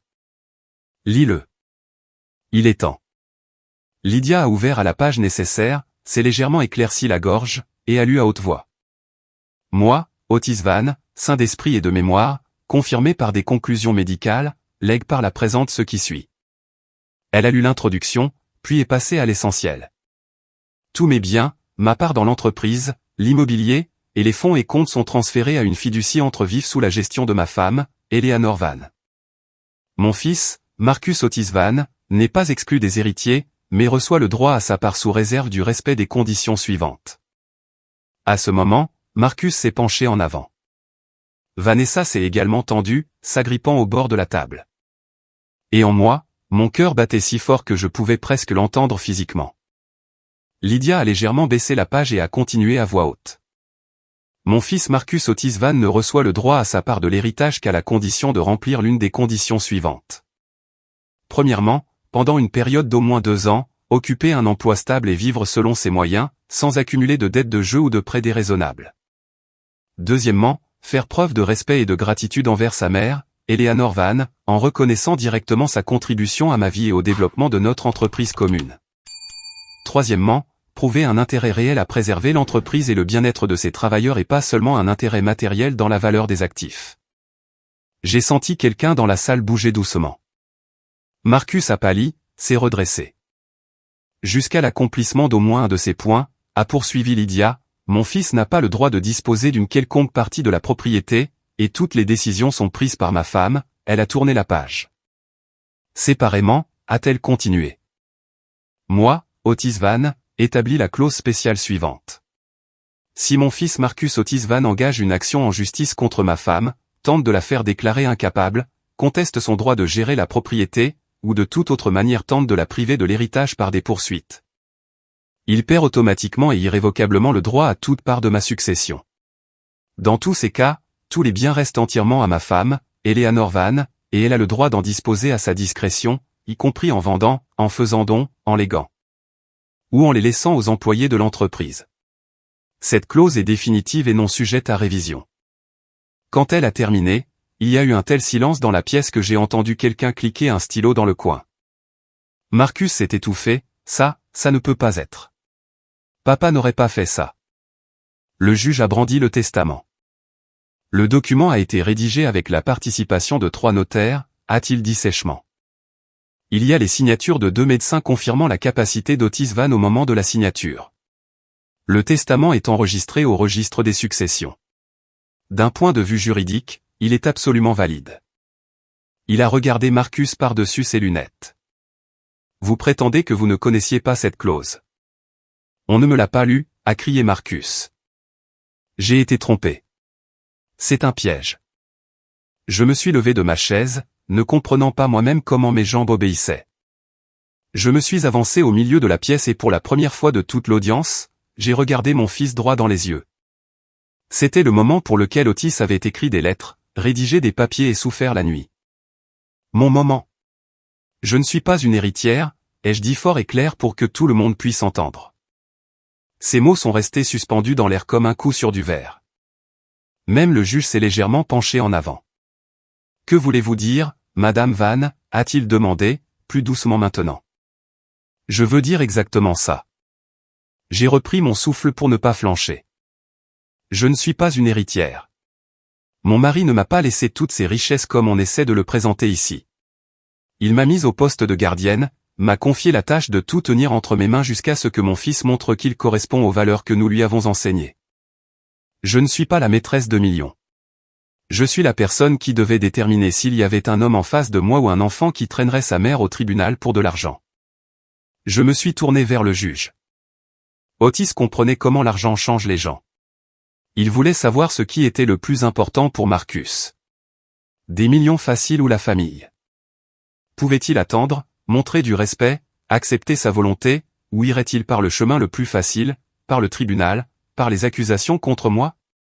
Il lui a soumis un test de caractère. J'ai de nouveau regardé Marcus. Il était assis, les yeux bouffis, respirant rapidement et lourdement. Et voici la réponse, ai-je dit doucement. Mais dans ce silence, on m'a entendu mieux qu'un cri. Il a choisi l'argent. Il a cru une femme qu'il connaît depuis 3 ans plus que la mère qu'il a élevée pendant 45 ans. Et en me poursuivant en justice, il a lui-même déclenché la clause que son père voulait le moins de toutes. C'est un coup monté, a bondi Marcus, sa chaise grinçant. Elle m'a acculé. C'était une chance, ai-je dit, sans même élever la voix. Une chance de montrer que tu peux être reconnaissant et patient. Tu aurais pu venir me voir calmement, sans cri, sans avocat, et juste dire, maman, décidons ensemble comment vivre. Mais tu as décidé de venir avec la honte, par le tribunal, par une tentative de me faire déclarer folle. Vanessa s'est levée aussi. Tout ça, c'est un faux, a-t-elle crié. Vous et votre avocate, vous avez rédigé le testament vous-même après la mort d'Otis. Faux et usage de faux, complot. Je demande une expertise. Le juge a frappé avec son marteau. Silence, ai-je dit. Lydia n'a même pas scié. Votre honneur, nous avons l'original du testament chez le notaire et une copie du registre. Si le demandeur et sa femme le jugent nécessaire, une expertise peut être ordonnée. Mais cela ne fera que retarder l'inévitable. Elle a fait une pause et a ajouté. Et ce n'est pas tout. Le juge l'a regardé. Vous avez des documents supplémentaires? Oui, votre honneur, a-t-elle hoché la tête. Pour comprendre pourquoi Marcus Van était si pressé avec ce procès, il faut voir sa situation financière réelle. Elle a sorti un autre dossier, celui avec tous ces relevés qui nous avaient déjà brûlé l'âme auparavant. Au cours des 3 dernières années, a-t-elle commencé à feuilleter les pages, le demandeur a accumulé des dettes de jeu d'environ 250 000 $. Nous joignons des relevés de casino, des ordres de paiement, des reconnaissances de dettes. La liste des créanciers comprend plusieurs organisations de prêts sur salaire avec des signes évidents de structures semi-criminelles. Les paiements sont irréguliers. Il y a des arriérés, des amendes, des pénalités. Elle a déposé des copies sur le banc du juge. De plus, a-t-elle continué, son épouse Vanessa a des dettes sur des cartes de crédit et des prêts à la consommation totalisant 150 000 $ supplémentaires, soit un total de plus de 400 000 $ de dettes. C'est un mensonge, a expiré Vanessa, mais sa voix semblait moins assurée. Prête à fournir les coordonnées de ses prêteurs, a répondu Lydia calmement. Je suis sûr que beaucoup d'entre eux viendront volontiers au tribunal pour raconter exactement comment on leur a expliqué d'où l'argent viendrait bientôt. Nous avons également des enregistrements d'appels téléphoniques où il est explicitement déclaré que toutes les dettes seront couvertes après que Marcus aura reçu l'héritage. Le juge a froncé les sourcils, examinant les documents. Donc, en substance, vous affirmez que le motif du procès n'est pas le souci de la mère ou le désir de sauver l'entreprise, mais un désir banal d'obtenir d'urgence une grosse somme pour couvrir des dettes. Exactement, a hoché la tête Lydia. Et il ne s'agit pas seulement d'argent, votre honneur. Il s'agit de méthode. Au lieu d'admettre honnêtement ses problèmes et de demander de l'aide à la famille, Marcus a décidé de prendre le chemin de la pression, des accusations contre sa mère et d'une tentative de la faire déclarer incapable. Elle a fait un autre pas en avant, et malheureusement, ce n'est pas non plus toute l'histoire. Elle a sorti des photographies d'une enveloppe, celle qui m'avait fait m'effondrer à l'époque, les a remises à l'huissier, qui les a données au juge. Puis une pile est allée au rangé. Voici, a dit Lydia, des photographies prises par un détective privé au cours des derniers mois. On y voit Vanessa avec un autre homme, pas son mari, entrant dans des hôtels, des restaurants, passant du temps avec lui. Le paiement est effectué avec des cartes sur lesquelles apparaissent à la fois son nom et celui du demandeur. Je ne voulais pas regarder, mais j'ai quand même vu une des photos. Vanessa, riant, tenant un jeune homme par le bras. Ils entrent dans un hôtel cher. La date correspond exactement au jour où elle disait à Marcus qu'elle était en déplacement pour affaires ou pour des raisons familiales. L'huissier a placé les photos sur la table de Marcus. Je l'ai vu jeter un bref coup d'œil d'abord, puis y river ses yeux, j'ai vu son visage se transformer en un masque juste sous mes yeux. D'abord l'incompréhension, puis la reconnaissance, puis la dévastation totale. Vanessa. Il a levé les yeux vers elle. Qu'est-ce que c'est? Elle a détourné les yeux sur le côté. Son menton s'est relevé. Ne sois pas dramatique. Tu savais très bien que j'ai ma propre vie. Tu me trompais. Sa voix s'est brisée. Pendant que papa mourait. Pendant que tu me poussais à poursuivre maman. Tu le faisais pour l'argent. Elle a ricané méchamment, sans une once de pitié. Et pourquoi es-tu venu ici? Par amour de la justice. Ne sois pas un enfant, Marcus. Nous sommes tous les deux venus ici pour l'argent. Sauf que moi, au moins, je ne me suis pas menti à moi-même. Il a voulu dire autre chose, mais elle s'était déjà levée. Je ne vais pas écouter ce mélodrame, votre honneur, s'est-elle tournée vers le juge. Je m'ennuie de toutes ces discussions. Puis-je partir? Asseyez-vous à votre place jusqu'à la levée de la séance, a répondu sèchement le juge. Sinon, je demanderai à l'huissier. Vanessa a haussé les épaules avec colère, mais s'est tout de même assise. Lydia s'est tournée vers le juge. Votre honneur, nous montrons tout cela non pas pour simplement humilier le demandeur et sa femme, mais pour qu'il soit clair que ce procès ne concerne pas le soin d'une mère âgée, mais une tentative désespérée de se sortir d'un trou de dette aux dépens de quelqu'un d'autre. Au prix de la réputation, de la paix et de la santé d'une femme qui a porté sur son dos la maison, le mari et le fils toute sa vie. Le juge a enlevé ses lunettes, s'est frotté l'arête du nez, les a remises. Il avait l'air très fatigué. J'en ai assez entendu, a-t-il finalement dit. De la part du demandeur, de la défenderesse et de leurs représentants. J'annonce une suspension de 30 minutes. Après la suspension, une décision sera rendue. Il s'est levé et est entré dans ses appartements par la porte arrière. La séance est suspendue, a tonné l'huissier. La salle s'est agitée, a bourdonné. Quelqu'un s'est levé, s'est étiré. Quelqu'un est sorti dans le couloir. Quelqu'un a commencé à appeler quelqu'un à la hâte. Je me suis retourné et j'ai vu maître Sterling rassembler ses papiers à pas rapides et presque courir hors de la pièce. Il était clair qu'elle ne souhaitait plus lier son nom à cette affaire. Vanessa s'est levée brusquement, a attrapé son sac et s'est précipitée vers la sortie, mais Marcus l'a saisie par le bras. « Tu ne vas nulle part pour l'instant », a-t-il dit doucement, mais d'une voix effrayante. « Tu vas regarder tout ça jusqu'à la fin, au moins une fois dans ta vie. » Elle a secoué son bras, se libérant. « Je ne te dois rien. C'est de ta faute si tu m'écoutes. Je ne t'ai poussé qu'à ce que tu voulais de toute façon. » Elle s'est libérée et a presque couru hors de la salle. Ses talons claquaient bruyamment sur le marbre. Marcus est resté seul à sa table, entouré de photographies, de relevés, de sa propre signature sur le procès contre sa propre mère. Il était assis, enseveli sous ses papiers, et on pouvait voir comment, à l'intérieur, fissure après fissure se formait en lui. Je l'ai regardé et j'ai compris. En ce moment, dans ces 30 minutes avant que le juge ne revienne avec la décision, ce n'est pas seulement le sort de l'entreprise et de l'argent qui se décide, mais tout ce qui reste de notre famille.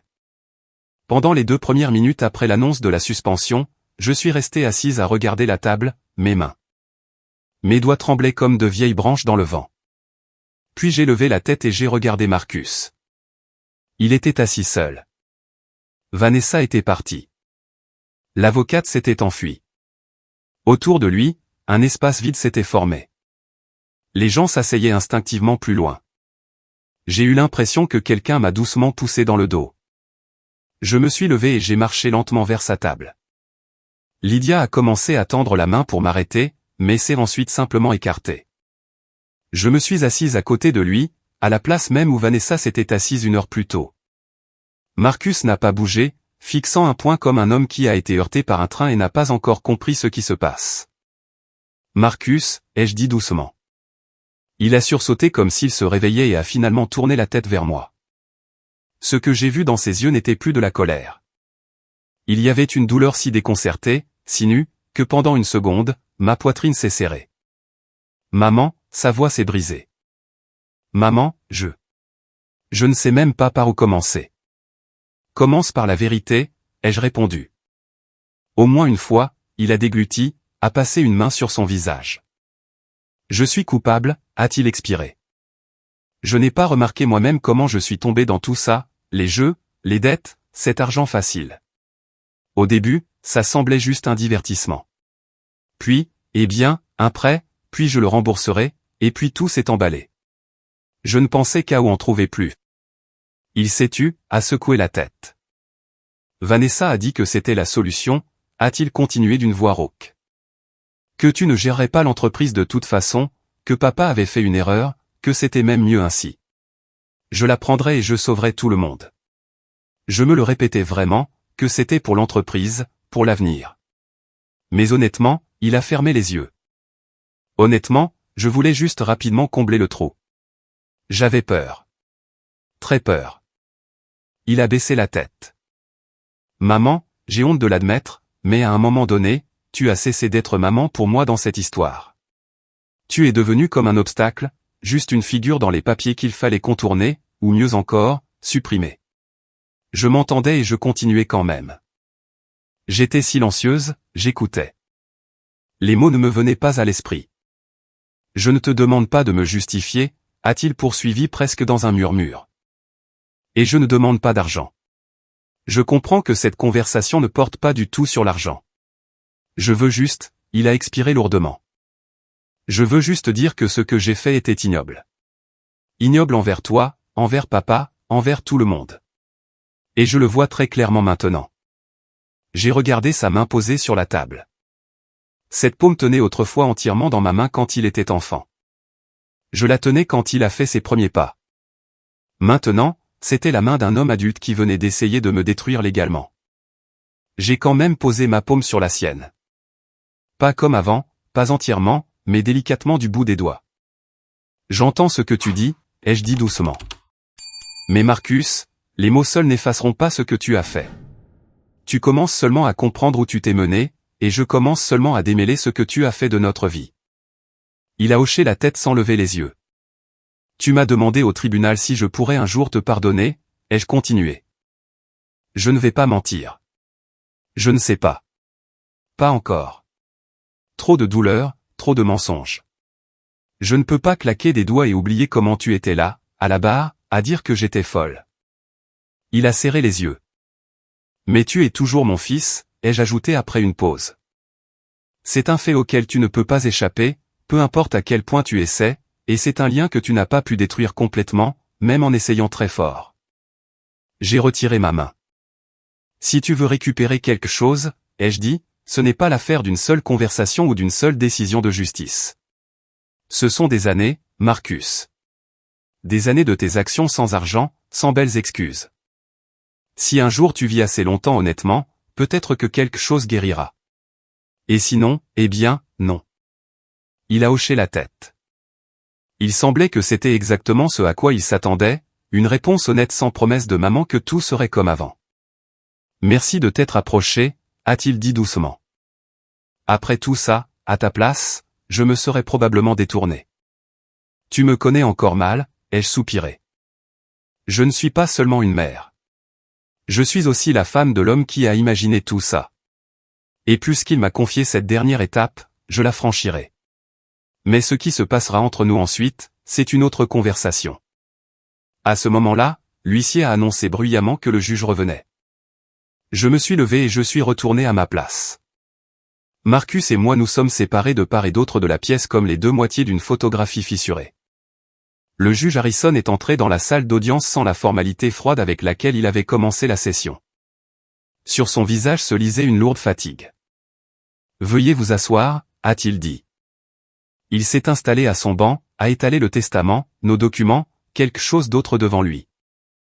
Est resté silencieux quelques secondes, puis a regardé droit vers Marcus. Au cours de mes années sur le banc, a-t-il commencé, j'ai vu de nombreuses familles se déchirer pour des appartements, des maisons de campagne et de vieilles voitures. J'ai vu des enfants, des personnes âgées, des frères, des sœurs.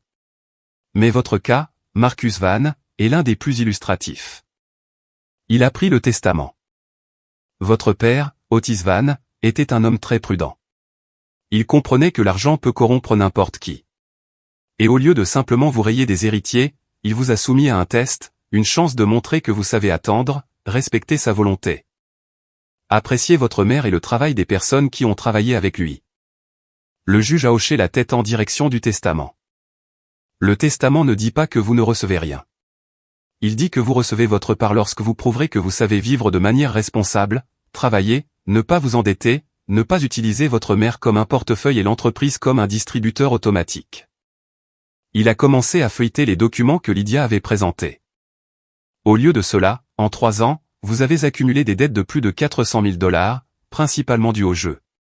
Votre comportement financier est risqué et irresponsable. Votre procès n'est pas fondé sur un réel souci de l'entreprise ou de votre mère, mais sur un désir de combler d'urgence un trou de dette. Il a levé les yeux. Et ce qui me semble le plus grave personnellement, vous avez essayé d'y parvenir en dépeignant votre propre mère comme mentalement fragile. Vous avez amené des témoins qui, pour le dire gentiment, soulèvent de grands doutes. Vous n'avez pas eu honte, sous serment, de dire des choses qui ont été aujourd'hui démenties par des documents. Marcus n'a pas bougé, assis, fixant un point. Le juge s'est tourné vers moi. En même temps, selon les conclusions médicales, Eleanor Van est pleinement compétente. Selon les rapports financiers, l'entreprise sous sa direction non seulement ne s'est pas effondrée, mais a montré une croissance. Les emplois sont préservés. Les dettes sont absentes. Il a mis les dossiers de côté. Conformément aux articles de la loi et surtout, conformément au texte direct du testament d'Otis Van, le tribunal décide, la demande de Marcus Otis Van contre Eleanor Van est rejetée.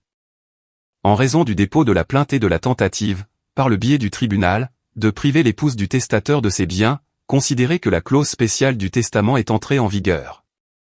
Le juge a prononcé chaque mot distinctement, comme un coup de feu. Marcus Otis Van perd le droit à toute part de l'héritage de son père. Tous les actifs, l'entreprise, l'immobilier, les fonds restent à l'entière disposition d'Eleanor Van. La demande est considérée comme entendue. Elle n'est pas susceptible d'un nouvel appel sur les mêmes motifs. Le marteau a frappé la table. Le son était bref, sec, comme un point final. Personne n'a crié, ne s'est précipité, n'a claqué de porte. Il est juste devenu très silencieux dans la pièce, aussi silencieux que cela ne l'est qu'après quelque chose de définitif. Lydia et moi avons quitté le tribunal ensemble. Le soleil brillait de tous ses feux. Les voitures roulaient comme d'habitude. Les gens vaquaient à leurs occupations. Et seulement en moi, il y avait le sentiment que le monde avait basculé. « Tu as tout fait comme il l'avait demandé », a dit Lydia en posant une main sur mon épaule. « Otis serait fier de toi. » J'ai hoché la tête, mais je ne ressentais aucune victoire, seulement un vide pesant là où se trouvait autrefois une famille.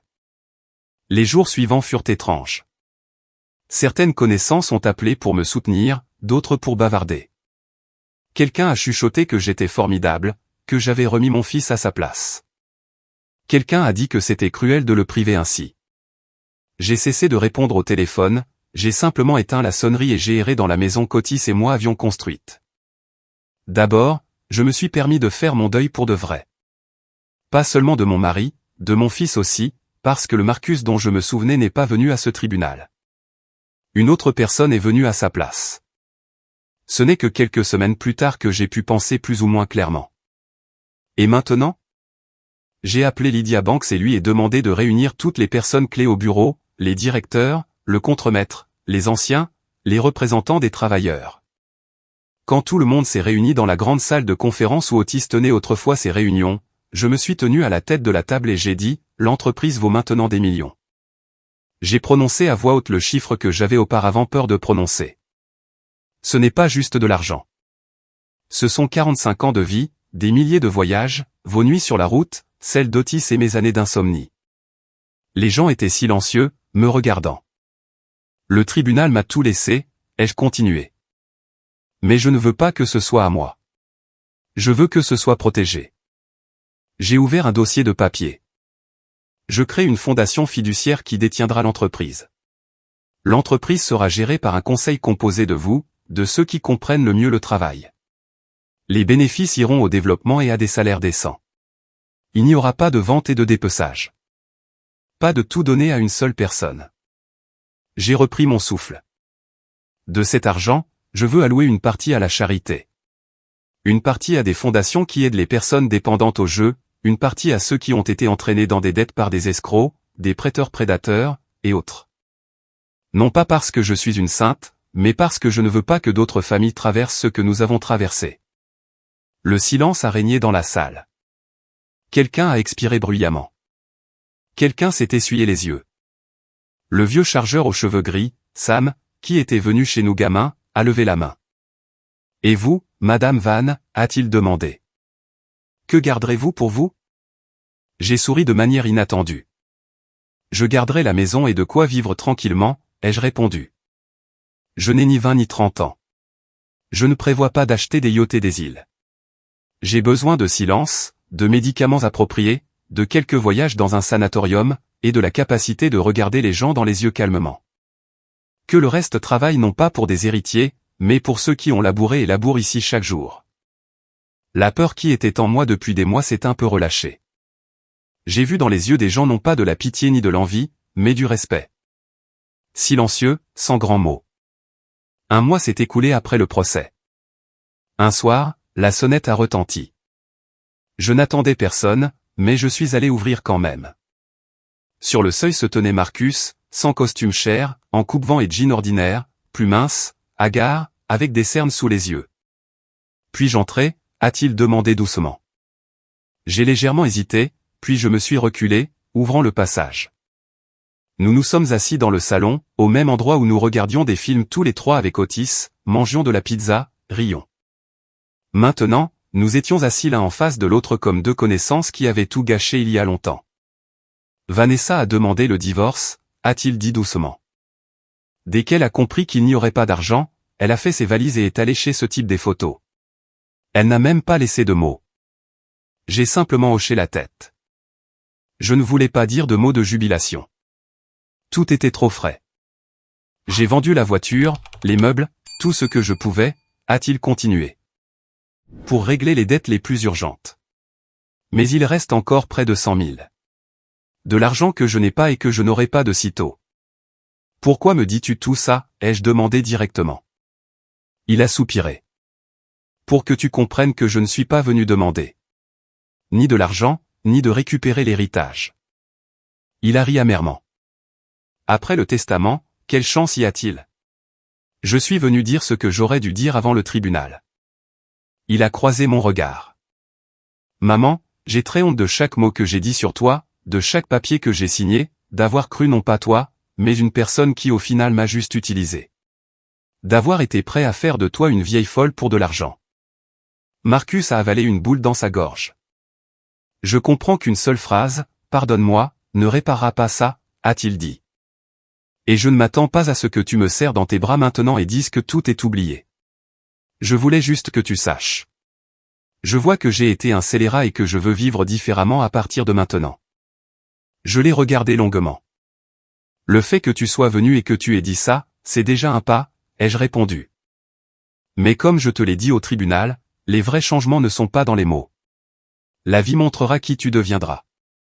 Une personne qui a trébuché une fois et s'est relevée, ou une qui cherchera des coupables toute sa vie, il a hoché la tête.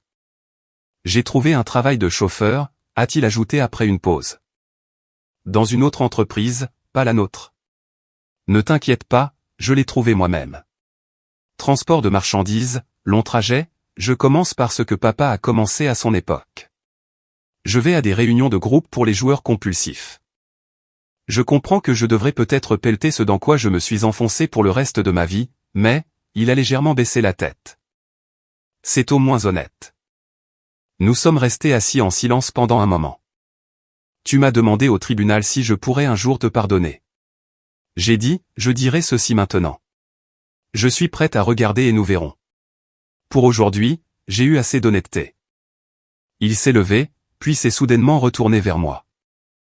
Maman, encore une chose. Quoi, ai-je demandé. Merci, a-t-il dit doucement. Pas pour avoir gagné le procès, mais pour ne pas m'avoir cédé à l'époque, pour ne pas avoir tout signé comme je l'exigeais. Si j'avais reçu cet argent alors, très probablement, je ne serais plus là, soit en prison, soit battu à mort par des usuriers. Aussi étrange que cela puisse paraître, en me privant de l'héritage, tu m'as peut-être sauvé la vie. Il est parti sans attendre de réponse. Je suis resté dans le couloir à écouter la porte d'entrée claquer, les pas s'éloigner, et je pensais que la vie nous réserve parfois des rebondissements qu'aucun scénariste ne pourrait imaginer. 6 mois se sont écoulés. L'entreprise fonctionnait. Le nouveau conseil d'administration prenait lentement ses marques. J'ai confié les affaires courantes à des mains sûres et je suis resté plutôt une conseillère principale de conscience. Je regardais les rapports, venais parfois aux réunions, parlais avec les gens. La fondation caritative a commencé à fonctionner. Je voyais de vraies histoires dans les rapports. Quelqu'un a reçu une aide psychologique pour sa dépendance au jeu. Quelqu'un a été aidé à rembourser le prêt le plus prédateur. Quelqu'un a été tiré d'une situation où un appartement était presque saisi pour une petite dette gonflée à l'extrême. Le nom d'Otis a commencé à résonner non seulement comme celui d'un homme d'affaires prospère, mais comme celui d'un homme qui, après sa mort, a aidé ceux qui ont failli répéter notre histoire. Je savais pour Marcus par oui dire. On m'a dit qu'il travaille vraiment comme chauffeur, prend rarement de jours de congé, paie ses dettes petit à petit, qu'on ne l'a plus vu dans les casinos. On disait qu'il loue un petit appartement, vit modestement, mais semble tenir le coup. Nous ne nous sommes pas rencontrés une seule fois au cours de ces 6 mois. C'est juste arrivé comme ça. Et honnêtement, je ne précipitais pas les événements. Laissez-le d'abord se retrouver. Un soir, je triais de vieux albums, des photos de notre jeunesse, Otis près de son premier camion, nous au tribunal nous mariant, le petit Marcus dans les bras, notre maison sur fond de terre nue où il n'y avait même pas encore d'arbres. D'un album, une fine enveloppe est tombée par terre. Dessus, de l'écriture d'Otis, il était écrit, pour Eleanor, à ouvrir quand tout sera fini. Je suis resté longtemps à regarder ces lettres, puis je l'ai ouverte avec précaution. Ma chère Eleanor, commençait la lettre. Si tu lis ceci, cela signifie que le plus dur est derrière. Cela signifie soit que Marcus a fait le bon choix, soit le pire. Dans tous les cas, tu as traversé ce que je ne voulais pas te faire subir personnellement. Ce qui suivait a de nouveau bouleversé mon âme.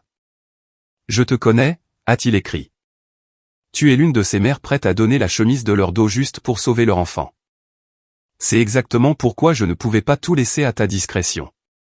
Si je n'avais pas fait ça, tu aurais vendu la maison, l'entreprise, tout, et tu l'aurais donné à Marcus, même s'il marchait droit vers une falaise, et tu aurais péri avec lui. Mais parfois, le plus grand sentiment parental n'est pas de les couvrir de soi-même, mais de s'écarter et de laisser la personne tomber pour qu'elle puisse sentir le fond et décider par elle-même de se relever ou de continuer à creuser. C'est effrayant. Ça fait mal. Ça contredit tout ce que nous ressentons pour nos enfants. Mais parfois, il n'y a pas d'autre moyen. J'ai arrêté, essuyé mes larmes, et j'ai lu jusqu'à la fin. J'espère que lorsque tu liras ceci, Marcus aura au moins essayé de s'en sortir. S'il a réussi, alors notre risque à payer. Sinon, tu as quand même fait tout ce que tu pouvais. Tu as préservé ce que nous avons construit et tu n'as pas laissé notre œuvre mourir avec nous. Souviens-toi, Eleanor, le principal héritage, ce ne sont pas les comptes ni les camions. C'est le caractère. C'est la capacité à tenir sa parole.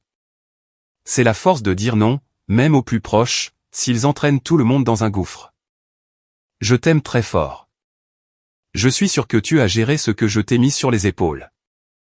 Et quand c'est particulièrement difficile pour toi, imagine simplement que je suis à côté, assis dans mon fauteuil, à t'écouter et à dire comme toujours, tu es forte. Tu as tout fait correctement. À toi pour toujours, Otis. J'ai plié la lettre, je l'ai pressée contre ma poitrine, et je suis resté longtemps assise dans la pièce qui s'assombrissait. Je n'ai pas crié, je n'ai pas sangloté. Les larmes coulaient simplement, silencieusement. Ce n'étaient plus des larmes d'impuissance, mais d'autres, légères et amères à la fois. Maintenant, que tout s'est plus ou moins tassé, je vis seul. Oui, seul. Mais ce n'est pas la solitude d'une vieille femme assise à la fenêtre à compter les voitures. J'ai une entreprise que mon mari et moi n'avons pas laissé s'effondrer. Il y a des gens qui me saluent non par cupidité, mais par respect.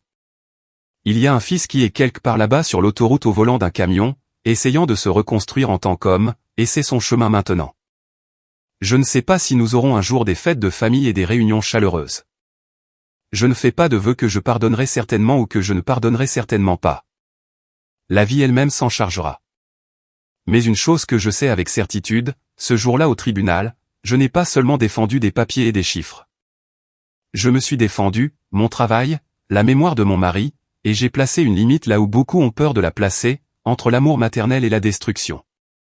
Si vous avez déjà été trahi pour de l'argent, si des proches ont soudain vu en vous seulement un portefeuille, sachez ceci. La dignité ne s'hérite pas. Elle ne peut pas être divisée en parts. Soit vous la tenez, soit vous la perdez. Parfois, le véritable amour n'est pas là où tout est pardonné et où tout le monde se serre à nouveau dans les bras. Parfois, le véritable amour est un non ferme dit à votre propre enfant quand il tend la main non pas pour de l'aide, mais pour votre vie. Cela fera mal dans tous les cas, mais seulement dans une option, il vous restera quelque chose d'autre que des poches vides et un cœur brisé. Et si je devais choisir, j'ai choisi de rester seul, mais la tête haute, et avec le souvenir d'un mari que je n'ai pas honte de regarder dans les yeux, ni les siens, ni les miens. Et le reste, laissons la vie s'en charger. Si vous avez aimé mon histoire et que vous voulez en entendre d'autres, n'hésitez pas à vous abonner à ma chaîne. À bientôt.